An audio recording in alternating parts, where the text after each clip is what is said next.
Hotel, India. Kartik electric bike पर बैठा star hotel पहुंचा। आज अंजलि का बर्थडे था। वह सुबह का आखिरी ऑर्डर देने के बाद अंजलि के साथ डेट पर जाने की प्लानिंग कर रहा था। बड़े उत्साह के साथ टेक अवे का पैकेट लेकर होटल की ओर बढ़ा। तभी उसने देखा कि एक लड़का और एक लड़की लिफ्ट से बाहर निकले। दोनों हाथों में हाथ डाले थे। लड़का ब्रांडेड कपड़ों में था, अरमानी शर्ट, रोलेक्स घड़ी और कमर पर BMW की चाबी। लड़की मिनी स्कर्ट में थी और काफी ग्लैमरस लग रही थी। दोनों एक दूसरे से हंसते हुए बात कर रहे थे, जैसे वो कपल हों। अंजलि? कार्तिक को अपनी आंखों पर यकीन नहीं हुआ। वह तुरंत उनकी ओर भागा। कल रात अंजलि ने बताया था कि वह अपनी बेस्ट फ्रेंड के साथ मूवी देखने जा रही है और रात को घर नहीं आएगी। उसे क्या पता था कि वह यहां स्टार होटल में उसे ऐसे देखेगा। अंजलि अचानक उसे देखकर घबरा गई। उसकी आंखों में डर साफ झलक रहा था। वह उस लड़के से दूर हटने की कोशिश करने लगी, लेकिन लड़का उसे और कसकर पकड़कर खड़ा था। तुम क्यों डर रही हो? क्या अब भी उस गरीब लड़के के साथ रहना चाहती हो? लड़के ने हंसते हुए कहा। वह देखने में साधारण था। अगर उसने ब्रांडेड कपड़े न पहने होते तो शायद कोई उसे नोटिस भी नहीं करता। अंजलि ने एक पल को आंखें बंद की, फिर उसने घबराना बंद कर दिया। अब उसके चेहरे पर एक अजीब सी उदासी और बेरुखी थी। अब जब तुमने देख ही लिया है तो सुन लो, कार्तिक, लड़के ने कहा। तुम्हारी गर्लफ्रेंड अब मुझसे डेट कर रही है। कार्तिक पहचान गया। यह आयुष था, उसका कॉलेज का क्लासमेट। आयुष एक अमीर लड़का था, जबकि कार्तिक डिलीवरी बॉय। कार्तिक के चेहरे पर गुस्सा और दुख दोनों साफ नजर आ रहे थे। उसने आयुष की तरफ बिना देखे अंजलि को अपने पास खींचने की कोशिश की। अंजलि, मेरे साथ चलो, मैं तुम्हें खुश रख सकता हूं। मुझे मत छुओ, अंजलि ने झटकते हुए कहा। मैं तुम्हारे साथ क्यों जाऊं? क्या तुम मुझे मेरे फेवरेट फोन और हैंडबैग दिला सकते हो? तुम्हारे साथ तो मुझे एक फिल्म देखने के लिए भी महीनों इंतजार करना पड़ता है। तुम मुझे खुश नहीं रख सकते। अंजलि, मैं अब और मेहनत करूंगा, तुम्हारे लिए सब कुछ बदल दूंगा, कार्तिक ने मुश्किल से कहा। और मेहनत? अंजलि हंसी। तुम एक अनाथ हो, न पैसा है, न कोई पावर, न कोई बैकग्राउंड। तुम्हें क्या लगता है तुम कभी आयुष जैसा अमीर बन पाओगे?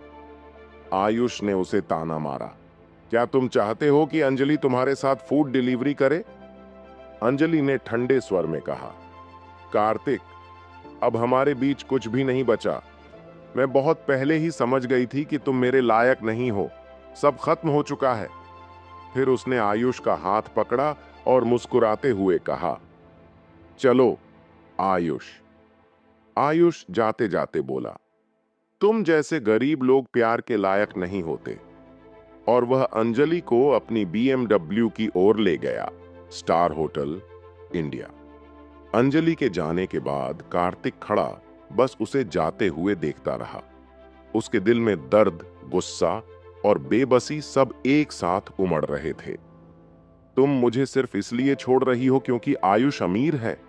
कार्तिक ने सिर झुका लिया। उसकी मुट्ठियां भींची हुई थीं, इतनी कसकर कि उसके नाखून उसकी हथेलियों में धंस गए और खून बहने लगा। कार्तिक और अंजलि पहली बार कॉलेज में मिले थे। वे फर्स्ट ईयर के दौरान कपल बने थे। तब अंजलि मासूम और प्यारी लगती थी, लेकिन अब उसने उसे धोखा देकर आयुष को चुन लिया था। कार्तिक ने उसे वापस आने के लिए नहीं रोका। उसने कोई भीख नहीं मांगी, क्योंकि वह जानता था कि अब वह उसकी दुनिया से बाहर जा चुकी है। वह आयुष जैसे अमीर लड़के से क्या मुकाबला करता? पिछले 2 सालों में अंजलि ने कई बार उसे नीचा दिखाया था, फिर भी उसने हमेशा चुपचाप सब सह लिया। वह बस मेहनत करता रहा, पैसे कमाने की कोशिश करता रहा ताकि उसे खुश रख सके। लेकिन अब वह समझ गया था कि उसकी मेहनत की कोई कदर नहीं थी। उसने धोखा दिया। कार्तिक ने गहरी सांस ली और मन ही मन कहा, आज तुमने मुझे अपमानित किया है। एक दिन मैं तुम्हें यह एहसास दिलाऊंगा कि तुम मेरे लायक नहीं हो। Cafeteria, India university. यार, पॉजिटिव साइड देख, सिद्धार्थ ने कहा। वह कार्तिक का रूममेट था। मैंने पहले ही कहा था कि अंजलि हमारी दुनिया की नहीं है। वो सुंदर है, स्मार्ट है, लेकिन सीरियस रिलेशनशिप में पड़ने वाली लड़की नहीं है। सिद्धार्थ ने बात जारी रखी। जैसा लोग कहते हैं, गरीबों की देवी, अमीरों का खिलौना। उसके जैसी लंबी खूबसूरत लड़कियां अमीर लड़कों के लिए ही बनी हैं। हमें ऐसी लड़कियों से दूर रहना चाहिए, वरना वे हमें बर्बाद कर देंगी। फिर वह हंसते हुए बोला, वैसे तुम उसके साथ तो सो चुके होगे, है ना? कार्तिक ने धीरे से जवाब दिया, नहीं। क्या? सिद्धार्थ चौंक कर खड़ा हो गया। तुम सीरियस हो? तुम दोनों सालों तक साथ रहे, फिर भी कुछ नहीं किया? जब तुम दोनों मूवी देखने के बाद होटल गए थे, तब भी कुछ नहीं? नहीं, कार्तिक ने सिर झुकाते हुए कहा। हमने एक डबल बेड वाले रूम में चेक इन किया था, लेकिन हमने कुछ भी ऐसा नहीं किया। सिद्धार्थ ने माथा पकड़ लिया। यार, तुम फुल फेल हो। कार्तिक ने थोड़ी देर सोचा और सिद्धार्थ की बात मान ली। उसने अंजलि से सच्चा प्यार किया था। वह उसका सम्मान करता था, इसलिए कभी उसे उसकी मर्जी के खिलाफ कुछ करने के लिए फोर्स नहीं किया। बस अफसोस यही था। कार्तिक ने अपना फोन निकाला और उसमें आए ऑर्डर्स देखने लगा। ब्रेकअप के बाद की एकमात्र राहत यही थी कि अब वह अपना सारा ध्यान काम पर लगा सकता था।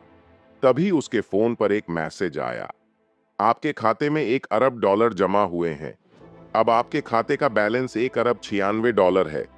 मैसेज देखकर कार्तिक की आंखें फटी रह गईं। हे भगवान, मेरे अकाउंट में इतने पैसे किसने डाले? यार, मुझे थोड़ा काम है, मैं बाद में बात करता हूं।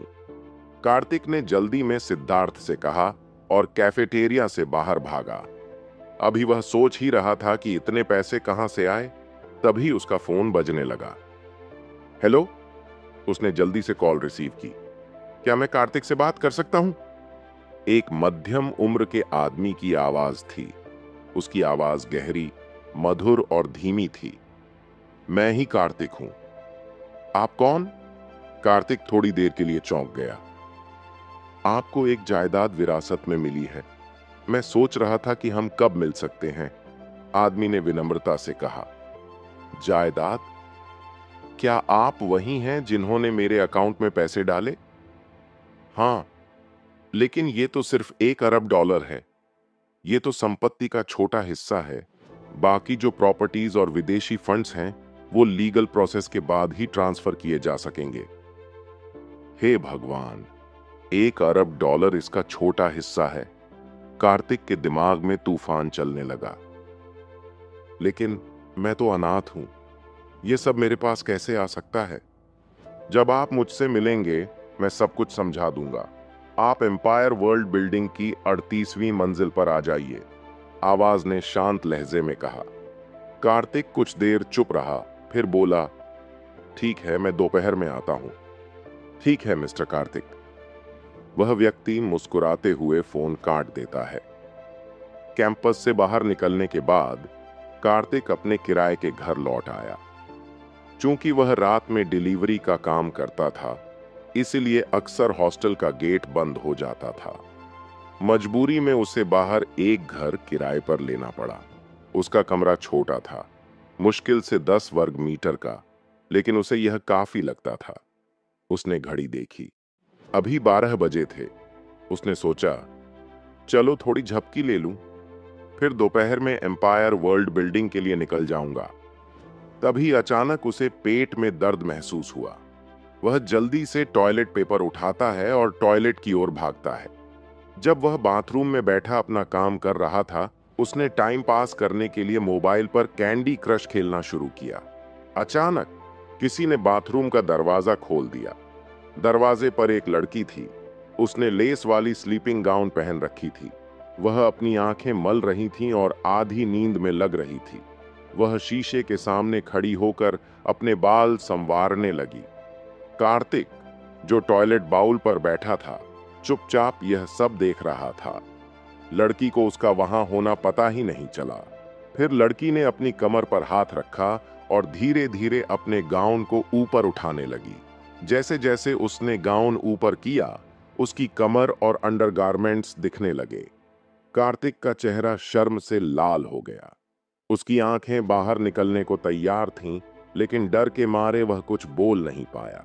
जब लड़की ने अपने कपड़े आधे उतार लिए, उसने शीशे में देखा और पीछे कार्तिक को देखकर एकदम से चौंक गई। आह कार्तिक, तुम यहाँ क्या कर रहे हो? लड़की ने बगल में रखे कॉस्मेटिक्स उठाए और उसकी ओर फेंकने लगी। माया, पागल हो गई हो क्या? कार्तिक चिल्लाया। माया, जो अब गुस्से में तिलमिलाई हुई थी, फटाफट बाहर भागी। कार्तिक ने जल्दी से अपनी पैंट ठीक की और बाथरूम से बाहर आया, लेकिन बाहर आते ही वह सोफे से टकरा गया और दर्द से कराह उठा। तुम पागल हो क्या माया? दरवाजा खटखटाने का इतना भी ख्याल नहीं है? माया, जो अपने कमरे के दरवाजे पर खड़ी थी, अब और भी गुस्से में थी। तुमने बाथरूम का दरवाजा लॉक क्यों नहीं किया बेवकूफ? कार्तिक ने लंबी सांस ली। ओह माया, ये अपार्टमेंट शेयर करने का दर्द है। माया, जो अब भी गुस्से में थी, दरवाजा बंद कर अंदर चली गई। कार्तिक ने सोचा, आज का दिन कितना अजीब है। सुबह ब्रेकअप, फिर $1 बिलियन और अब ये ड्रामा। मैं तुम्हें फिर से ऐसा कहने की हिम्मत देती हूं। माया की गुस्से भरी आवाज दरवाजे से पहले ही आ गई। उसकी आंखों में चिंगारी थी और चेहरा गुस्से से तमतमा रहा था। उसने कार्तिक को ऐसे घूरा जैसे अभी उसे खत्म कर देगी। तुम बाथरूम में घुसकर मुझ पर कॉस्मेटिक्स क्यों फेंकी? कार्तिक ने अपने चेहरे से पाउडर साफ करते हुए कहा। उसकी आवाज में नाराजगी थी। क्या सिर्फ इसलिए कि तुम लड़की हो, तुम्हें किसी को भी परेशान करने का हक है? माया ने उसकी बात सुनते ही और गुस्से से उसकी तरफ देखा। तुम एक बदबूदार और घटिया इंसान हो। तुम तो बाथरूम में मुझे देखने के लिए छिपे बैठे थे और अब मुझ पर इल्जाम लगा रहे हो? कार्तिक ये सुनकर झल्ला गया। मैंने तुम्हें झांका? अरे, अपनी आंखें खोलो। बाथरूम इतना छोटा है, मैं कहां छिप सकता था? माया ने उसकी बात सुनकर पल भर सोचा। बाथरूम तो वाकई छोटा था और उसमें छिपने की कोई जगह नहीं थी। तो फिर तुम बाथरूम में क्यों थे? माया ने गुस्से से पूछा। क्योंकि मैं बाथरूम में था, तुम ही बिना सोचे समझे अंदर आ गईं। क्या तुम्हें लगता है कि हर कोई तुम्हारे जैसा है, जो हर दिन घर में बैठा रहता है और कुछ नहीं करता? माया ने तंज कसते हुए कहा। मैं तुमसे बहस नहीं कर रहा, मुझे काम है, कार्तिक ने व्यंग्य से कहा और वहां से निकलने की कोशिश करने लगा। कार्तिक अंदर ही अंदर चिढ़ गया था। बाथरूम में वह अपनी जरूरत पूरी कर रहा था और माया अचानक अंदर आ धमकी थी। वह एक अनाथ था जो पढ़ाई के लिए इंडिया आया था।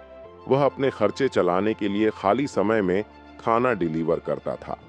जहां वह रहता था, वह छोटा किराए का घर था। माया पहले से वहां रह रही थी। दोनों पिछले साल से एक ही छत के नीचे थे, लेकिन उनकी बातचीत नाम मात्र ही होती थी। कार्तिक दिन भर पढ़ाई और काम में लगा रहता, जबकि माया अक्सर घर में ही रहती थी। वह क्या करती थी, इसका किसी को पता नहीं था। आज जैसी घटना पहले कभी नहीं हुई थी। कार्तिक ने माया के शेड्यूल को ध्यान में रखते हुए बाथरूम का दरवाजा बंद नहीं किया था। उसे लगा था कि माया देर तक सोती है और जल्दी नहीं उठेगी। तुमने दरवाजा क्यों बंद नहीं किया? माया ने झुंझला कर कहा। क्या ये किराए का घर तुम्हारी प्राइवेट प्रॉपर्टी है? तुम्हारी आंखें नहीं है क्या? लाइट ऑन थी, क्या तुम्हें नहीं दिखा? कार्तिक ने पलटकर कहा। माया को कार्तिक की ये बातें और चिढ़ा रही थीं। उसने तेज लहजे में कहा, तुमने मुझसे माफी नहीं मांगी तो मैं यहां नहीं रहने वाली। मुझे माफी मांगनी चाहिए, कार्तिक ने गुस्से से कहा। तुम बाथरूम में घुसी और गलती मेरी? माया ने गुस्से में उसकी ओर देखा। क्या तुम आदमी हो भी? अगर हिम्मत है तो माफी मांगो, वरना याद रखना, मैं ये बात यहीं नहीं छोड़ने वाली। ओ हाँ, क्या सच में तुम खुद को किसी तरह की सेलिब्रिटी समझती हो? मैं तुम्हारी तरह की स्केल चेस्ट पर नजर भी नहीं डालूंगा, अगर तुम मुझसे भीख क्यों ना मांगो। कार्तिक ने व्यंग्य से माया की तरफ देखते हुए कहा। तुम? माया का चेहरा गुस्से से लाल हो गया। सच कहूं तो माया के स्तन बड़े नहीं थे, लेकिन उसे इस तरह से नीचा दिखाया जाना बर्दाश्त नहीं था। मैं बहस नहीं करने वाला, मुझे काम है, कार्तिक ने घड़ी की तरफ देखते हुए कहा। दोपहर हो चुकी थी और उसके पास माया के लिए वक्त नहीं था। उसने टेबल पर रखी चाबी उठाई और जल्दी से दरवाजे से बाहर निकल गया। यहां वापस आओ कार्तिक, तुम पागल इंसान हो, माया ने चिल्लाते हुए कहा। माया ने उसे रोकने की कोशिश की, लेकिन कार्तिक पलक झपकते ही दरवाजे के बाहर गायब हो गया। गेट तक पहुंचने से पहले ही वह बिल्डिंग के बाहर निकल गया। हे भगवान, यह लड़की बिल्कुल भी शांत नहीं रहती, कार्तिक ने गहरी सांस लेते हुए खुद से कहा। अपार्टमेंट से निकलने के बाद वह अपनी इलेक्ट्रिक बाइक पर बैठा और एम्पायर वर्ल्ड बिल्डिंग की ओर रवाना हो गया। कार्तिक ठीक दोपहर 2 बजे एम्पायर वर्ल्ड बिल्डिंग के सामने पहुंचा। यह बिल्डिंग 68 मंजिलों की थी, इंडिया के सबसे हाई प्रोफाइल ऑफिस बिल्डिंग में से एक। हर मंजिल पर बड़ी बड़ी कंपनियों के ऑफिस थे। बाहर पार्किंग में शानदार गाड़ियां खड़ी थीं। बिल्डिंग के अंदर का माहौल भी उतना ही हाई क्लास था। स्टाफ सूट में थे और उनका व्यक्तित्व बेहद प्रोफेशनल लग रहा था। दूसरी ओर कार्तिक ने सिंपल कपड़े पहने हुए थे और उसके लुक से वह आम आदमी जैसा लग रहा था। माफ कीजिए सर, फूड डिलीवरी करने वालों के लिए एंट्रेंस बगल वाले गेट से है, एक खूबसूरत रिसेप्शनिस्ट ने उसे शक भरी निगाहों से देखते हुए कहा। मैं खाना डिलीवर करने नहीं आया हूं, कार्तिक ने गंभीरता से जवाब दिया। ओह, तो फिर आप यहां किस लिए आए हैं? रिसेप्शनिस्ट की शक भरी नजरें अभी भी उसे घूर रही थीं। मैं किसी को ढूंढ रहा हूं, कार्तिक ने शांत लहजे में कहा। किसे ढूंढ रहे हो? यहां केवल कर्मचारी और मेहमान आते हैं, तुम तो किसी फूड डिलीवरी वाले जैसे लग रहे हो, रिसेप्शनिस्ट ने नाक भौं सिकोड़ते हुए कहा। कार्तिक को उस व्यक्ति का नाम नहीं पता था जिसने उसे फोन किया था। वह बस यह देखना चाहता था कि विरासत वाली बात सच है या नहीं, इसलिए उसने रिसेप्शनिस्ट की बात को नजरअंदाज किया और सीधे लिफ्ट की तरफ बढ़ गया। अरे रुको, मैंने तुमसे कहा था कि यहां एंट्री मत करो, रिसेप्शनिस्ट ने उसके पीछे दौड़ते हुए कहा। तभी लिफ्ट का दरवाजा खुला। रिसेप्शनिस्ट को अपने पीछे आता देख कार्तिक जल्दी से लिफ्ट के अंदर चला गया। आउच! अचानक किसी की तेज आवाज आई। लिफ्ट में पहले से एक व्यक्ति मौजूद था और कार्तिक बिना देखे अंदर आ गया। क्या तुम अंधे हो? क्या तुम्हें दिखा नहीं कि मैं पहले से यहां हूं? उस व्यक्ति ने गुस्से से कहा। कार्तिक ने नजर घुमाई और सामने खड़ी लड़की की ओर देखा। वह एकदम स्लिम और ग्रेसफुल थी। उसके नजारे देखकर कार्तिक पल भर के लिए जम सा गया। वह लड़की बेहद खूबसूरत थी। उसकी उम्र करीब 20 साल थी और उसने ब्लैक कलर का प्रोफेशनल सूट पहना हुआ था। उसका शरीर बहुत ही आकर्षक लग रहा था। उसकी लंबी सुडौल टांगें काले मोजों में और भी निखर रही थीं। कुल मिलाकर वह बेहद खूबसूरत और आंखों को भाने वाली लग रही थी। हालांकि उसके खूबसूरत चेहरे पर गुस्से के भाव थे, फिर भी उसकी सेक्सी और आकर्षक पर्सनैलिटी सबका ध्यान खींच रही थी। जैसे ही कार्तिक उस लड़की से टकराया, उसके हाथ में कॉफी का कप था जो उसके झटके से छलक गया और उसकी ड्रेस पर गिर गया। तुम कौन हो? यहां कैसे घुस आए? सिक्योरिटी गार्ड्स, इस आदमी को यहां से बाहर निकालो, लड़की ने गुस्से से चिल्लाते हुए कहा। मुझे माफ कर दो, मैं जल्दी में था और मैंने आपको देखा नहीं, कार्तिक ने सफाई देते हुए कहा। उसने तुरंत अपनी जेब से एक टिश्यू निकाला और लड़की की ड्रेस से कॉफी पोंछने की कोशिश की। जैसे ही उसने अपना हाथ लड़की की ड्रेस के पास किया, वह चीख पड़ी। आ, आ, दूर हटो, क्या कर रहे हो? मुझे खेद है, ये मेरी गलती नहीं थी, कार्तिक ने घबराते हुए कहा। सिक्योरिटी गार्ड्स को अपनी तरफ दौड़ता देख उसने लड़की को हल्के से धक्का दिया और तेजी से लिफ्ट की ओर भागा। उसने 38वीं मंजिल का बटन दबा दिया। जब सिक्योरिटी गार्ड्स वहां पहुंचे तो उन्होंने देखा कि कार्तिक पहले ही लिफ्ट में जा चुका था। क्या आप ठीक हैं मिस तानिया? क्या हुआ अभी? सिक्योरिटी टीम का प्रमुख लड़की के पास आया। एक बदमाश लड़का अचानक आया और मुझसे टकरा गया। उसे तुरंत पकड़ो और पुलिस को सौंपो, लड़की ने गुस्से से कहा। लेकिन सिक्योरिटी प्रमुख ने कुछ कहने की कोशिश की। लेकिन क्या? लड़की ने नाराजगी से पूछा। वह 38वीं मंजिल पर चला गया है। मिस्टर नवल ने सख्त आदेश दिए हैं कि उनकी मंजिल पर बिना इजाजत कोई नहीं जा सकता, सिक्योरिटी प्रमुख ने जवाब दिया। लड़की ने गुस्से से अपने दांत पीसते हुए कहा, ठीक है, सारे एग्जिट ब्लॉक कर दो, वह खुद ही नीचे आएगा।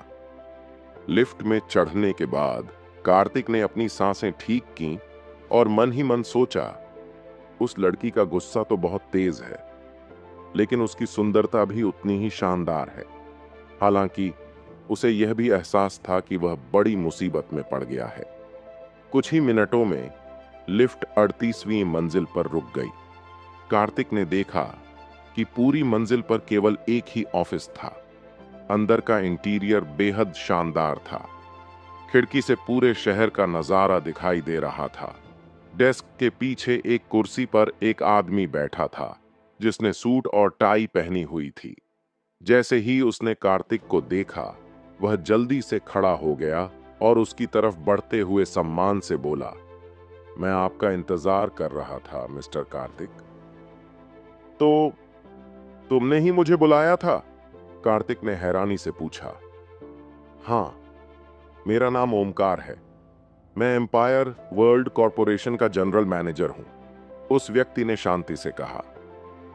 कार्तिक ने सिर हिलाते हुए इधर उधर देखा और पूछा, तुमने मुझे फोन करके बताया था कि मुझे एक प्रॉपर्टी मिली है, क्या हो रहा है? मिस्टर कार्तिक, आपको अपने दादाजी के बारे में कुछ याद है? ओमकार ने शांत स्वर में पूछा। मेरे दादाजी? कार्तिक चौंक गया। अचानक उसे याद आया कि उसने अपने दादाजी को बचपन में देखा था। उनके परिवार ने बताया था कि उनके दादाजी की मृत्यु तब हो गई थी जब वह 100 साल के थे, प्राइमरी स्कूल में थे। आपके दादाजी एम्पायर वर्ल्ड कॉरपोरेशन के चेयरमैन थे। कंपनी की स्थापना के बाद श्री इंद्रजीत विदेश चले गए और अकेले रहने लगे। उनके कोई बच्चे या अन्य करीबी रिश्तेदार नहीं थे, इसलिए उनकी पूरी संपत्ति आपको मिलेगी, ओमकार ने धीमे और गंभीर स्वर में कहा। मैं ये सब अकेले विरासत में पाऊंगा? कार्तिक हैरान रह गया। उसे यकीन नहीं हो रहा था कि फिल्मों या टीवी सीरियल्स में दिखने वाली बातें उसके साथ सच हो सकती हैं। हाँ, ओमकार ने कहा, मैं आपको श्री इंद्रजीत की संपत्ति का पूरा विवरण दूंगा। उनकी संपत्ति की कुल कीमत $1 अरब से भी अधिक है, लेकिन यह सिर्फ एक हिस्सा है। वास्तव में उनके पास विदेशों में और भी बहुत कुछ है। यूरोप में Terence group, red east group और अफ्रीका में कई बड़े तेल उद्योगों में उनका निवेश है। इसके अलावा एम्पायर वर्ल्ड कॉरपोरेशन और अन्य संपत्तियां भी इसमें शामिल हैं। ओमकार ने एक दराज से दस्तावेज निकाला और कार्तिक को उनके दादाजी की संपत्ति के बारे में समझाने लगा। शुरुआत में कार्तिक ध्यान से सुन रहा था, लेकिन कुछ देर बाद उसे सब कुछ अवास्तविक लगने लगा। उसने बात बीच में ही रोक दी। एक मिनट रुको मिस्टर ओमकार, क्या आपको यकीन है कि ये सब मेरे ही हैं? बिल्कुल, ओमकार ने गंभीरता से सिर हिलाया। इन सब की कुल कीमत कितनी होगी? कार्तिक ने उत्सुकता से पूछा। खैर, ओमकार ने एक पल के लिए रुककर कहा, रूढ़िवादी अनुमान के मुताबिक यह करीब 10 ट्रिलियन अमेरिकी डॉलर है। 10 ट्रिलियन, और वह भी अमेरिकी डॉलर में? कार्तिक की आंखें चौड़ी हो गईं। उसकी आवाज लड़खड़ा गई। जी हां, ओमकार ने दोबारा सिर हिलाया। यह असंभव है, कार्तिक ने इनकार करते हुए कहा। तुम झूठ बोल रहे हो। मेरे दादाजी सिर्फ एक आम आदमी थे। मैंने कभी नहीं सुना कि वह इतने अमीर थे। अगर उनके पास इतनी संपत्ति थी तो वह दुनिया के सबसे अमीर लोगों की लिस्ट में होते। आप शायद फोर्ब्स की अरबपतियों की लिस्ट की बात कर रहे हैं, है ना? ओमकार ने हल्की मुस्कान के साथ पूछा। हाँ, वही लिस्ट। अगर वह इतने अमीर थे तो वह उसमें जरूर होते। देखिए, ओमकार ने शांत भाव से कहा, जो लोग उस लिस्ट में हैं वे वास्तव में इतने अमीर नहीं हैं। क्या मतलब? कार्तिक ने हैरानी से पूछा। लिस्ट में शामिल लोग अपनी पब्लिक इमेज और सामाजिक प्रतिष्ठा बढ़ाने के लिए उसमें शामिल होते हैं, लेकिन श्री इंद्रजीत बहुत पहले ही इस स्तर को पार कर चुके थे। वह विदेश में अकेले रहना पसंद करते थे और कभी अपनी पहचान पब्लिक नहीं करना चाहते थे। कार्तिक ने ध्यान से ओमकार की बात सुनी और महसूस किया कि वह झूठ नहीं बोल रहा था। भले ही यह सब सुनने में असंभव लग रहा था, लेकिन ओमकार के पास एक गरीब आदमी को धोखा देने का कोई कारण नहीं था। ठीक है, तो क्या कोई शर्त है जो मुझे ये संपत्ति विरासत में लेने के लिए पूरी करनी होगी? कार्तिक ने शांत होकर पूछा। ओमकार ने एक दराज खोला, उसमें से एक दस्तावेज निकाला और कार्तिक को पकड़ाते हुए कहा, यह वह वसीयत है जो श्री इंद्रजीत ने अस्पताल में भर्ती रहते हुए बनाई थी। आपको बस इस पर साइन करना है और विरासत आपकी हो जाएगी। लेकिन एक बात है जो आपको पता होनी चाहिए। वो क्या है? कार्तिक ने हैरानी से पूछा जब उसने वसीयत हाथ में ली। श्री इंद्रजीत के निर्देशों के अनुसार उनकी संपत्ति प्राप्त करने से पहले आपको साक्षी सिंह से शादी करनी होगी। अगर आप ऐसा नहीं करते तो यह पूरी संपत्ति चैरिटी को दान कर दी जाएगी। ओमकार ने धीरे से कहा। साक्षी सिंह से शादी? यह साक्षी सिंह कौन है? कार्तिक ने चौंकते हुए कहा। उसे उम्मीद नहीं थी कि उसे इतनी बड़ी विरासत मिलने से पहले ऐसी शर्त पूरी करनी होगी। तो मतलब इस विरासत में एक पत्नी भी शामिल थी? वसीयत के अनुसार मैं साक्षी के बारे में कोई जानकारी नहीं दे सकता, ओमकार ने शांति से जवाब दिया। क्या साक्षी मोटी और बदसूरत है? कार्तिक ने भौहें चढ़ाकर पूछा। इसकी चिंता मत कीजिए, भले ही वह सुंदर ना हो, लेकिन आपके पास इतना पैसा होगा कि आप उसे सुंदर बना सकते हैं, ओमकार ने हल्के से मुस्कुराते हुए कहा। तुम सही कह रहे हो, कार्तिक ने सिर हिलाया।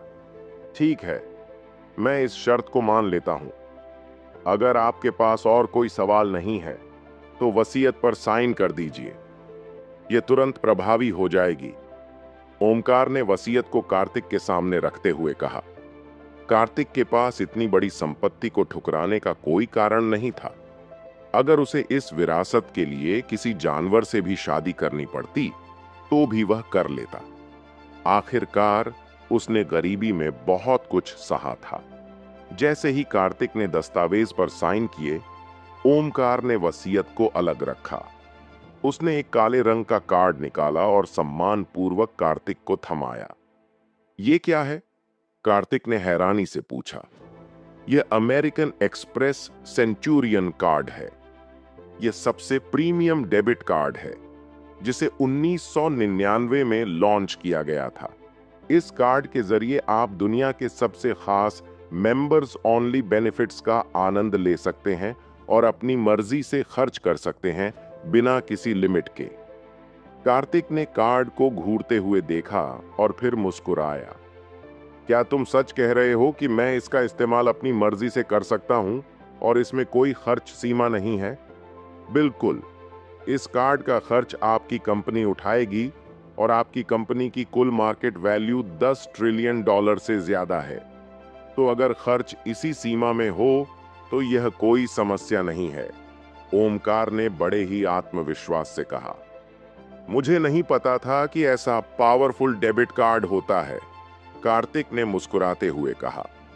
अब वह जल्दी से बाहर जाने के लिए उत्सुक हो गया ताकि वह कार्ड आजमा सके। वैसे मिस्टर कार्तिक, यह मेरा बिजनेस कार्ड है। फिलहाल मैं आपकी कंपनी संभाल रहा हूं। अगर आपको कोई परेशानी हो तो मुझसे संपर्क करने में बिल्कुल भी संकोच न करें, ओमकार ने एक बिजनेस कार्ड पेश करते हुए कहा। जरूर करूंगा, कार्तिक ने मुस्कुराते हुए कार्ड ले लिया। कार्तिक ने बिजनेस कार्ड लिया। अगर और कुछ नहीं है तो मैं चलता हूं।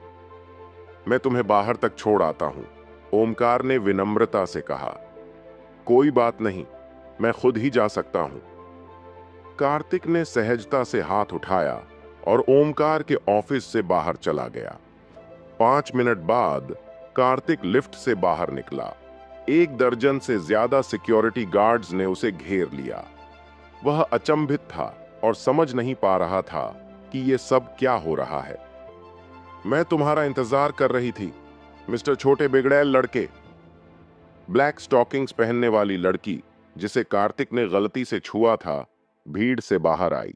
उसकी बाहें कमर पर बंधी थीं और उसकी आंखों में गुस्से के साथ तिरस्कार था। तुम्हारी हिम्मत कैसे हुई मिस तान्या को छेड़ने की, तुम जैसे बेवकूफ डिलीवरी मैन की? तुम्हें खुद को आईने में देखना चाहिए था, खूबसूरत रिसेप्शनिस्ट ने भीड़ में से चिल्लाकर कहा। देखो, मैं मानता हूं कि गलती मेरी थी और मैंने पहले ही माफी मांग ली है। अब और क्या चाहिए? कार्तिक ने ब्लैक स्टॉकिंग्स वाली लड़की को मुंह सिकोड़ते हुए कहा। क्या चाहिए? लड़की का चेहरा गुस्से से लाल हो गया। क्या तुम्हें पता है कि जब तुमने मुझे छुआ तो मुझे कितनी घृणा महसूस हुई? जब भी मुझे वो घटना याद आती है तो मेरा मन करता है खुद को खत्म कर लूं। कोई भी तुम्हें खुद को खत्म करने से नहीं रोक रहा है। अब मेरे रास्ते से हटो, मुझे जाना है, कार्तिक ने ठंडी आवाज में जवाब दिया। तुम जाना चाहते हो? लड़की ने व्यंग्यात्मक हंसी के साथ कहा। जब तक तुम मुझसे माफी नहीं मांगोगे, तुम यहां से हिल नहीं सकते। कैसे माफी मांगनी है? कार्तिक ने तीखी नजरों से उसे देखा। मेरे सामने घुटने टेको और प्रणाम करो, तभी माफ करूंगी, वरना पुलिस बुलाऊंगी, उसने धमकाते हुए कहा। सही कहा, मिस तान्या को प्रणाम करो, एक सिक्योरिटी गार्ड ने भी चिल्लाया। सिक्योरिटी गार्ड्स ने कार्तिक को घेर रखा था। वह असहाय महसूस कर रहा था। उसे उम्मीद नहीं थी कि लड़की इतनी अपमानजनक शर्त रखेगी। उसने गलती से उसे छू लिया था और अब उससे घुटने के बल बैठकर माफी मांगने की मांग हो रही थी। तुम किसका इंतजार कर रहे हो बच्चे? घुटनों के बल बैठ जाओ, सिक्योरिटी चीफ ने आज्ञा दी। कार्तिक ने उसकी तरफ देखा, लेकिन कुछ नहीं कहा। गरीब होने का मतलब यह नहीं था कि उसकी कोई इज्जत नहीं थी। तुम सब यहां क्या कर रहे हो वर्तिका? तभी कार्तिक के पीछे से गुस्से भरी आवाज आई। ये सुनकर वहां मौजूद हर कोई सन्न रह गया। ओमकार ने कार्तिक को खुद बाहर तक छोड़ने का फैसला किया, क्योंकि वह अब एम्पायर वर्ल्ड कॉरपोरेशन का चेयरमैन था। साथ ही बतौर अधीनस्थ ओमकार कार्तिक को खुश करने की कोशिश में था, लेकिन उसे उम्मीद नहीं थी कि कार्तिक इतनी जल्दी ऑफिस से बाहर निकल जाएगा। उसने उसे खुश करने का मौका ही नहीं दिया और लिफ्ट में अकेले ही चला गया। ओमकार को दूसरी लिफ्ट का इंतजार करना पड़ा। जब वह नीचे पहुंचा और लिफ्ट से बाहर निकला तो उसने देखा कि कार्तिक को भीड़ ने घेर रखा है। ये सब देखकर वह हैरान रह गया। मिस्टर ओमकार! वर्तिका ने ओमकार को देखा और डरते हुए बोली। तुम यहां क्या कर रही हो वर्तिका? ओमकार ने गंभीर चेहरे के साथ उससे पूछा। मिस्टर ओमकार, इस गरीब डिलीवरी बॉय ने मिस तान्या के साथ छेड़छाड़ की। मिस तान्या और बाकी लोग अब उसे सबक सिखा रहे हैं, रिसेप्शनिस्ट ने जल्दीबाजी में बोल दिया, बिना ये समझे कि असल में हुआ क्या था। पैसे के बिना डिलीवरी करने वाला लड़का? ओमकार ने एक पल के लिए हैरानी से कहा। फिर उसने गुस्से से रिसेप्शनिस्ट की तरफ उंगली उठाई। तुम्हें नौकरी से निकाल दिया गया है, यहां से चले जाओ। रिसेप्शनिस्ट हैरान थी। उसने बड़ी बड़ी आंखें झपकाईं और ओमकार को अविश्वास से देखा। मिस्टर ओमकार, क्या तुमने सुना नहीं कि मैंने क्या कहा? यहां से चले जाओ, ओमकार ने सख्ती से कहा। फिर ओमकार ने कार्तिक की ओर देखा, लेकिन अब उसका चेहरा सम्मानजनक था। क्या आप ठीक हैं श्रीमान चेयरमैन? ये मेरी गलती है। मुझे आपके साथ नीचे आना चाहिए था और आपको बाहर तक छोड़ना चाहिए था। मैं ठीक हूं, कार्तिक ने हाथ हिलाते हुए कहा। ओमकार की बात सुनकर वहां मौजूद सभी लोग चौंक गए। क्या एम्पायर वर्ल्ड कॉरपोरेशन के जनरल मैनेजर ने इस लड़के को चेयरमैन कहकर संबोधित किया? अध्यक्ष। अध्यक्ष। वर्तिका के होश उड़ गए। उसकी आवाज कांपने लगी। उसने ओमकार की ओर देखा और डरते हुए पूछा, क्या हो रहा है मिस्टर ओमकार? क्या हो रहा है? ओमकार ने गंभीरता से कहा, mister Kartik Empire World Corporation के नए चेयरमैन हैं। उनसे तुरंत माफी मांगो। वर्तिका के चेहरे पर डर साफ झलक रहा था, लेकिन उसने तुरंत अपने होश संभाले और कार्तिक से कहा, मिस्टर कार्तिक, मैं गलत थी। ये मेरी गलती थी। मैं ही थी जिसने आपको नाराज किया। कृपया मुझे माफ कर दीजिए। ये कहते हुए वर्तिका ने कार्तिक को झुककर प्रणाम किया, लेकिन झुकते समय उसने जानबूझकर अपने शरीर को इस तरह आगे किया कि उसकी गोरी त्वचा का हिस्सा साफ दिखाई देने लगा। कार्तिक ने यह देखा और उसकी आंखें चौड़ी हो गईं। उसके दिमाग में बस यही ख्याल आया, ये वर्तिका तो उन कॉलेज की लड़कियों से भी ज्यादा सेक्सी है। आप इसे किस तरह सजा देना चाहते हैं मिस्टर कार्तिक? ओमकार ने कार्तिक की ओर पूरी विनम्रता से देखा। वर्तिका ने यह सुना और घबरा गई।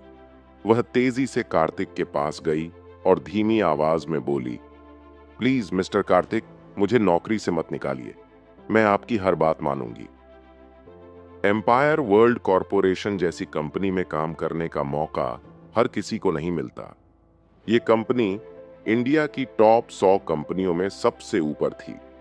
वर्तिका ने अपनी पोजीशन तक पहुंचने के लिए बहुत मेहनत की थी। उसकी सालाना सैलरी लाखों में थी और वह इस नौकरी को किसी भी कीमत पर नहीं खोना चाहती थी। तुम कुछ भी करोगी? कार्तिक ने हल्की मुस्कान के साथ पूछा। वर्तिका ने तुरंत मुस्कुराते हुए कहा, हाँ, जब तक आप मुझे नौकरी से नहीं निकालेंगे मैं आपके लिए कुछ भी कर सकती हूं।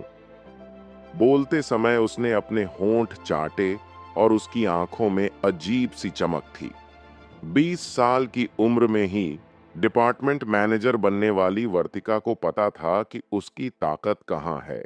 इसके अलावा एम्पायर वर्ल्ड कॉरपोरेशन के अध्यक्ष के रूप में कार्तिक एक महत्वपूर्ण व्यक्ति थे। इसलिए वर्तिका ने सोचा कि अगर वह अपने और कार्तिक के बीच कुछ कर पाती है तो कंपनी में उसकी स्थिति मजबूत हो जाएगी। ठीक है, चूंकि तुम कुछ भी कर सकते हो तो कल तुम कंपनी में चौकीदार के तौर पर काम करोगे। यह कहकर कार्तिक बिना पीछे देखे कंपनी की इमारत से बाहर चला गया। वर्तिका वहीं खड़ी रही, अपमानित महसूस कर रही थी। उसने कभी नहीं सोचा था कि कार्तिक उसकी खूबसूरती से मोहित नहीं होगा, बल्कि इसके बजाय उसने उसे चौकीदार बनने के लिए कहा। क्या तुमने सुना नहीं कि मिस्टर कार्तिक ने क्या कहा? ओमकार ने उदासीन चेहरे से पूछा। हाँ, मिस्टर ओमकार। वर्तिका ने जल्दी से सिर हिलाया। नौकरी से निकाले जाने से बेहतर है कि चौकीदार की नौकरी की जाए। एम्पायर वर्ल्ड बिल्डिंग छोड़ने के बाद कार्तिक सेंचुरियन कार्ड का परीक्षण करने के लिए उत्सुक था। ऐसा करने के लिए वह अपनी इलेक्ट्रिक बाइक पर पास के बैंक की ओर चल पड़ा। 5 मिनट बाद वह बैंक के बैंकिंग हॉल में दाखिल हुआ। चूंकि यह सप्ताह का दिन था, इसलिए बैंक में भीड़ नहीं थी। वह सीधे टेलर काउंटर पर गया। टेलर लड़की, जो भारी मेकअप और पेशेवर सूट पहने थी, ने कार्तिक को अंदर आते देखा और आलसी ढंग से पूछा, मैं आपकी क्या मदद कर सकती हूं? वह ठंडी लग रही थी।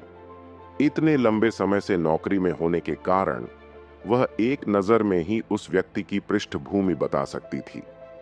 कार्तिक ने फूड डिलीवरी यूनिफॉर्म पहना हुआ था और वह पूरी तरह से एक कंगाल की तरह दिख रहा था। टेलर वाली लड़की ने बिना किसी उत्साह के काम किया। उसे लगा कि वह कोई और मामूली ग्राहक है।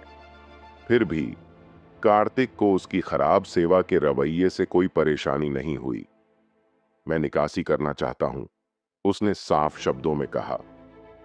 निकासी? क्या तुम्हें वहां एटीएम नहीं दिख रहे? टेलर वाली लड़की बहुत खुश नहीं दिखी। अगर तुम्हें नहीं पता कि उनका इस्तेमाल कैसे किया जाता है तो थोड़ा गूगल पर खोज लो। मैं व्यस्त हूं। व्यस्त? वह इतनी स्वतंत्र थी कि अगर वह चाहती तो वहां झपकी ले सकती थी। उसके रवैये से कार्तिक नाराज हो गया, इसलिए उसने आवाज लगाई, मैं तुम्हारे मैनेजर से मिलना चाहता हूं। कार्तिक ने अपनी आवाज ऊंची की। क्या तुम्हारा बैंक इसी तरह काम करता है? क्या तुम नहीं जानते कि ग्राहक ही राजा है? मुझे इस पर यकीन नहीं हो रहा है। बैंकिंग हॉल में शोर सुनकर शाखा प्रबंधक जल्दी से बाहर आया। क्या हो रहा है? शाखा प्रबंधक को देखकर और यह सोचकर कि उसके पास सहायता है, टेलर लड़की ने कार्तिक की ओर इशारा किया। मिस्टर मयंक, ये आदमी यहां परेशानी खड़ी करने आया है। मिस्टर मयंक घबरा गए, चेहरे पर गुस्सा लिए कार्तिक की तरफ देखने लगे। तुम यहां क्या कर रहे हो? कार्तिक ने व्यंग्यात्मक ढंग से मुस्कुराते हुए कहा, मैं निकासी करना चाहता हूं। मिस्टर मयंक ने भौहें सिकोड़ी। नकदी निकालने के लिए एटीएम है, काउंटर पर क्यों आना है? मैनेजर और टेलर वाली लड़की भी एक जैसी ही थीं। वे असंतुष्ट लग रहे थे। फिर अचानक कार्तिक को एहसास हुआ कि मिस्टर मयंक और टेलर लड़की के बीच संबंध थे। वह उनसे बहस नहीं करना चाहता था, इसलिए उसने उनसे कहा, क्या होगा अगर मैं $5 मिलियन निकालना चाहूं? कार्तिक की बात सुनकर टेलर लड़की और मैनेजर दोनों के चेहरों पर एक पल के लिए हल्की हैरानी छा गई। $5 मिलियन? टेलर लड़की ने कार्तिक को देखा और ताना मारा, तुम जैसे फूड डिलीवरी करने वाले के पास इतना पैसा होगा? मजाक मत करो। तुम कहना चाहते हो $500, पर गलती से मुंह से $5 मिलियन निकल गया, है ना? श्री मयंक भी थोड़ा शक में थे। एक नॉर्मल से दिखने वाला लड़का इतने पैसे निकालने की बात कर रहा था, लेकिन मयंक, जो ब्रांच मैनेजर थे, एक एक्सपीरियंस्ड और चालाक इंसान थे। उन्होंने आईब्राव उठाते हुए पूछा, तुम सच में $5 करोड़ निकालना चाहते हो? कार्तिक ने कैजुअल अंदाज में जवाब दिया, अगर पैसे निकालने नहीं आया तो यहां घूमने थोड़ी आया हूं। आपसे गेम खेलने की उम्मीद तो नहीं है ना? मिस्टर मयंक ने काल्मली कहा, इतनी बड़ी रकम के लिए मुझे अपने सीनियर्स को इन्फॉर्म करना होगा। आप लाउंज में जाकर थोड़ा वेट कर सकते हैं। कार्तिक ने सिर हिलाया, कोई दिक्कत नहीं।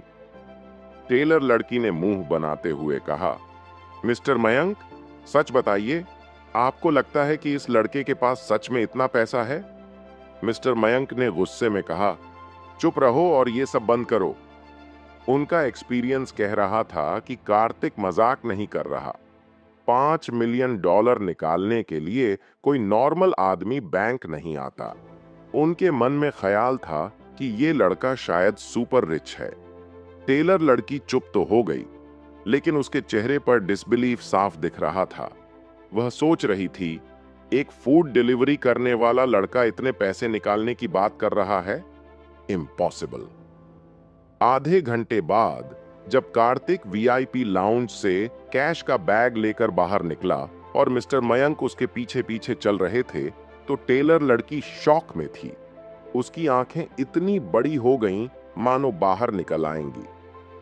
ये लड़का सच में $5 मिलियन निकाल कर ले गया? उसने झिझकते हुए पूछा, मिस्टर मयंक, क्या उसके पास सच में $5 मिलियन हैं? मिस्टर मयंक ने थोड़ा अनॉयड होकर कहा, क्या तुम चाहती हो कि वह तुम्हें दिखाए?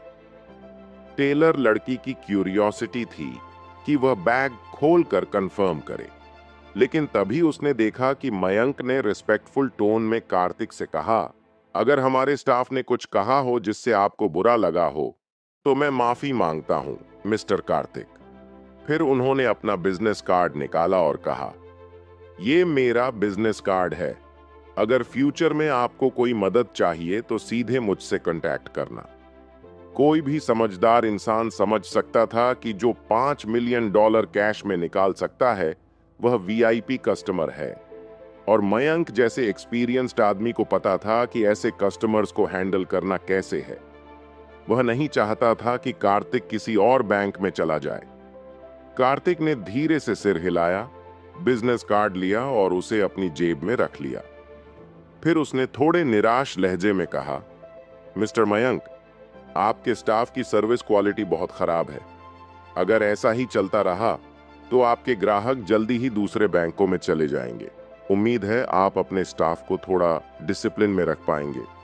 इसके बाद उसने कैश की बोरी अपने डिलीवरी बैग में डाली और वहां से निकल गया। अपनी इलेक्ट्रिक बाइक चलाते हुए कार्तिक घर की ओर जा रहा था। तभी उसका फोन बजा। कार्तिक, तुम कहाँ हो?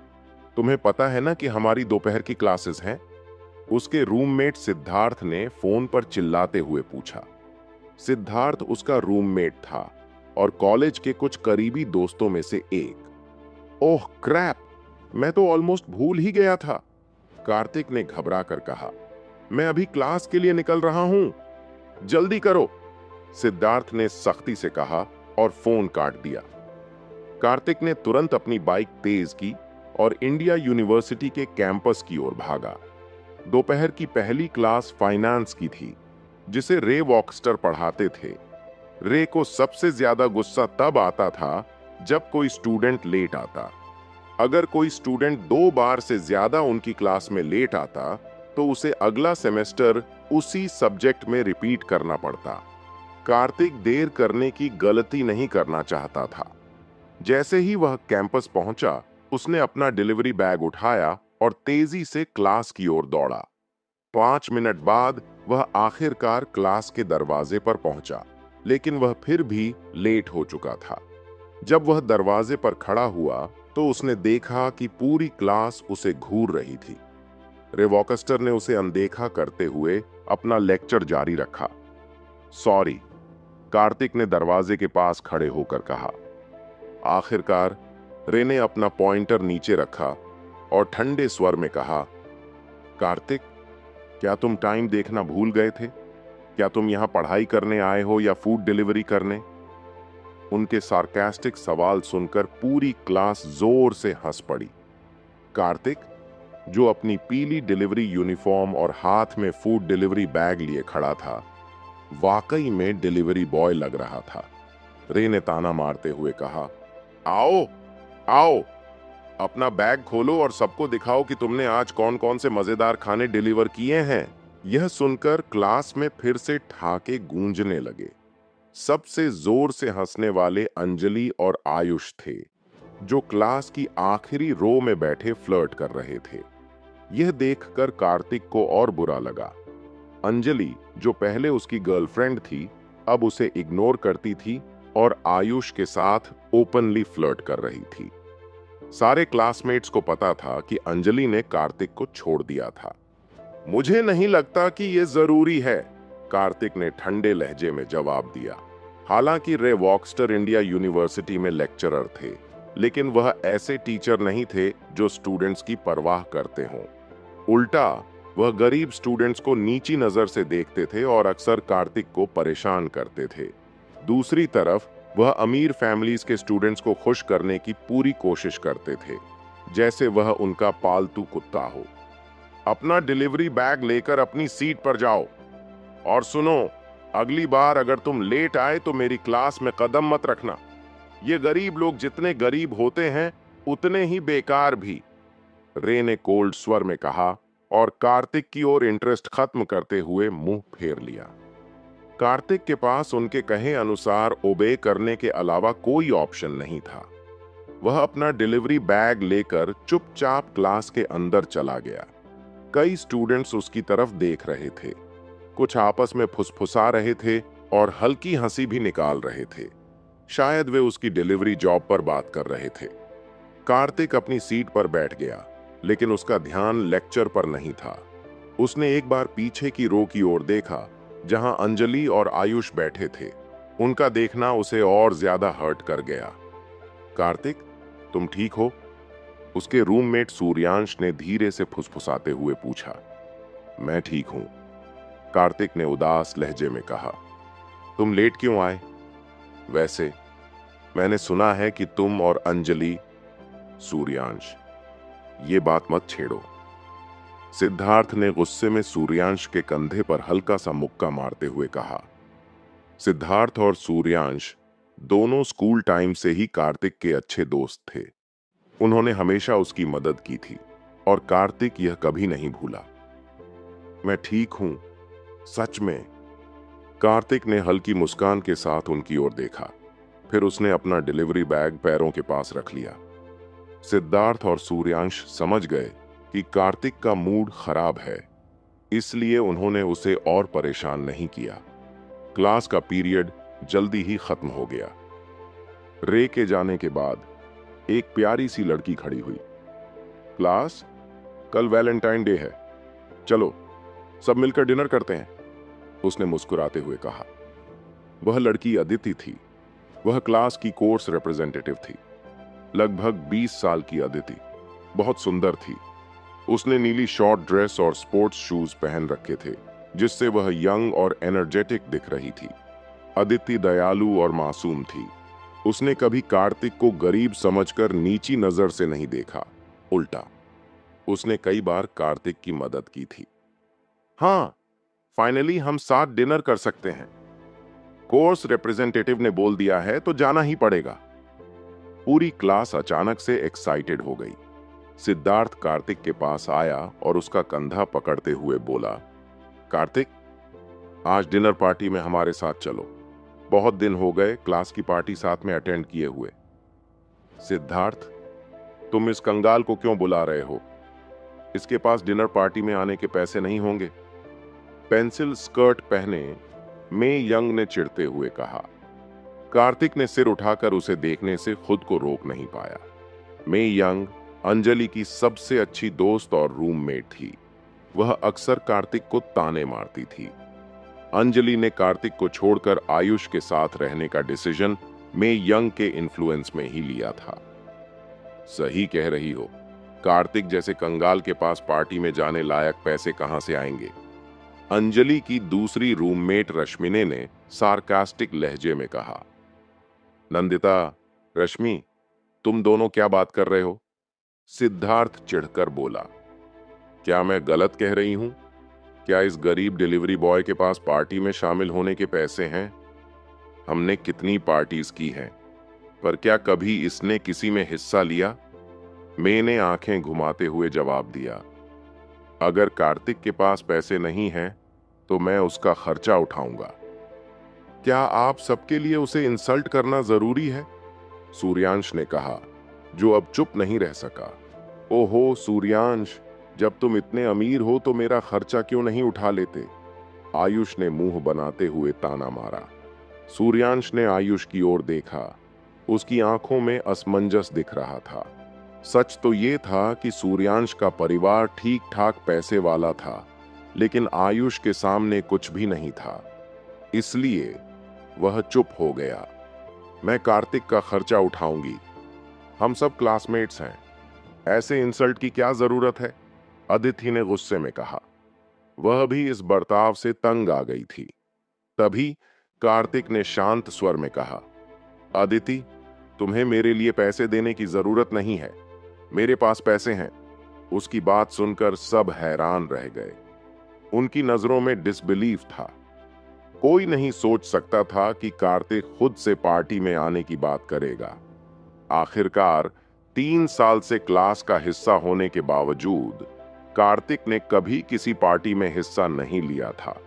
उसका इसमें न जाना साफ था, क्योंकि उसके पास पैसे नहीं थे। आयुष उसकी बात सुनकर जोर से हंसने लगा। हाँ, डिलीवरी बॉय के पास पैसे हैं। कार्तिक, ये अच्छा रहेगा अगर तुम पूरी क्लास को ट्रीट दे दो। आयुष, मजाक मत करो। अगर ये गरीब सबको ट्रीट देगा तो मैं जाकर गंदगी खा लूंगा, पीछे से किसी ने हंसते हुए कहा। तभी कार्तिक ने काल्म आवाज में कहा, ठीक है, अगर आप सब चाहते हैं कि मैं ट्रीट दूं तो मैं ट्रीट दूंगा। कार्तिक की बात सुनते ही क्लास में सन्नाटा छा गया। जिस लड़के ने पहले मजाक किया था, उसकी हंसी गायब हो गई। सबकी नजरें कार्तिक पर टिक गईं। आयुष भी कंफ्यूजन में पड़ गया। उसे समझ नहीं आ रहा था कि ये वही कार्तिक है जो पैसे कमाने के लिए फूड डिलीवरी करता है। अंजलि ने भी चौंक कर कार्तिक की ओर देखा, मगर तुरंत ही उसने खुद को शांत कर लिया। उसके ख्याल से कार्तिक दिखावा कर रहा था। उसके पास इतना पैसा हो ही नहीं सकता। इस ख्याल से अंजलि ने राहत की सांस ली कि उसने कार्तिक को छोड़ दिया। उसकी नजर में कार्तिक एक लूजर था जो न खुद को सुधार सका, न ही अपनी गरीबी से बाहर निकल सका। ऊपर से अब वो झूठ बोलकर खुद को अच्छा दिखाने की कोशिश कर रहा था। आज कार्तिक को क्या हो गया है? सिद्धार्थ ने परेशान होकर कहा। पता नहीं, शायद उसे अंजलि की बात भूलने में दिक्कत हो रही है, इसलिए उसने यूं ही हां कह दिया, सूर्यांश ने धीरे से कहा। फिर उसने जोड़ा, क्लास को ट्रीट देने में $2000 से ज्यादा नहीं लगेंगे। वर्स्ट केस में हम दोनों मिलकर उसका बिल भर देंगे। ठीक है, अगर हम इसे आधा आधा बांट लें तो यह 1,000 होगा, सिद्धार्थ ने सिर हिलाते हुए कहा। उस पल उसे कार्तिक के लिए थोड़ी सिंपैथी महसूस हुई। तुम्हें क्या हो गया है कार्तिक? तुम न सिर्फ हमारी डिनर पार्टी में आ रहे हो, बल्कि हमें ट्रीट भी दे रहे हो। क्या तुम बस बड़ी बड़ी बातें कर रहे हो? मैंने सार्कास्टिकली कहा। हाँ, और अगर तुम वाकई ट्रीट दे रहे हो तो विक्रांत को मल खाना पड़ेगा, रश्मि ने हंसते हुए कहा। विक्रांत वही लड़का था जिसने कहा था कि अगर कार्तिक ट्रीट देगा तो वह मल खाएगा। अच्छा, क्या ये सिर्फ खाना ही नहीं है? कार्तिक ने कैजुअली जवाब दिया। फिर विक्रांत की तरफ मुड़कर बोला, तो तुम कब सबको दिखाओगे कि तुम मल खा रहे हो? अगर तुम्हारे पास हमें ट्रीट देने की हिम्मत है तो मुझ में भी ये करने की हिम्मत है, लेकिन तुम हमें किसी फूड कोर्ट में ले जाने की तो नहीं सोच रहे हो, है ना? विक्रांत ने सार्कास्टिक अंदाज में कहा। कार्तिक ने हमें ट्रीट देने के लिए मेहनत की है, हम फूड कोर्ट में कैसे जा सकते हैं? कम से कम इंडिया पैलेस होटल तो होना चाहिए, आयुष ने मॉकिंग टोन में कहा। India palace hotel? कार्तिक ने सिर हिलाते हुए कहा। हाँ, ठीक है। हाँ बिल्कुल कार्तिक, अगर तुम हमें इंडिया पैलेस होटल में ट्रीट दोगे तो मैं सबके सामने मल खाऊंगा, विक्रांत ने स्पष्ट रूप से कहा। तो क्या फैसला है कार्तिक? चूंकि तुम सबको इनवाइट कर रहे हो तो इंडिया पैलेस होटल में कोई प्रॉब्लम नहीं होनी चाहिए, है ना? आयुष ने एक घिनौनी मुस्कान के साथ पूछा। कोई बात नहीं, ये इंडिया पैलेस होटल ही होगा, कार्तिक ने बेपरवाही से कहा। उसकी बात सुनकर पूरी क्लास फिर शॉक में आ गई। सब जानते थे कि इंडिया पैलेस होटल एक रॉयल बैंक्वेट का स्थान था। वहां के शेफ्स नेशनल लीडर्स के लिए खाना बनाते थे। पूरी क्लास को ट्रीट देने में कम से कम 30 से 40 लाख का खर्च आएगा। क्या कार्तिक पागल हो गया है? उसने ऐसा क्यों कहा? सिद्धार्थ ने धीरे से कहा। अगर पार्टी किसी नॉर्मल फूड कोर्ट में होती तो वह और सूर्यांश मिलकर खर्च उठा सकते थे, लेकिन अगर लोकेशन इंडिया पैलेस होटल होती तो दोनों मिलकर भी ये बिल नहीं चुका सकते थे। होटल जाना कोई प्रॉब्लम नहीं है, लेकिन मेरी एक शर्त है, तभी कार्तिक ने काल्मली कहा। क्या शर्त है? आयुष ने क्यूरियोसिटी से पूछा। आज की डिनर पार्टी में तुम और मैं बिल को 50-50 बांट लेंगे, ठीक है? हो 50-50, आयुष ने सार्कास्टिक हंसी के साथ कहा। कोई दिक्कत नहीं, आज का खर्च हम आधा आधा बांट लेंगे। वाह आयुष, तुम चैंपियन हो। ओएमजी, हम सच में इंडिया पैलेस होटल में डिनर करने जा रहे हैं। जब बाकी क्लासमेट्स ने आयुष की बात सुनी तो सब खुशी से झूम उठे। इंडिया पैलेस होटल में इतने लोगों के साथ डिनर करने का खर्च कम से कम 30 से 40 लाख होगा। चेक का आधा हिस्सा 15 से 20 लाख था। आयुष के लिए यह बड़ी रकम थी, लेकिन असंभव नहीं। आयुष को यकीन था कि कार्तिक इतना पैसा अफोर्ड नहीं कर सकता। कार्तिक, बस वेट करो, जब पेमेंट का टाइम आएगा तो देखूंगा तुम क्या करते हो। आयुष ने पीछे मुड़कर कार्तिक को देखते हुए मुस्कुराया।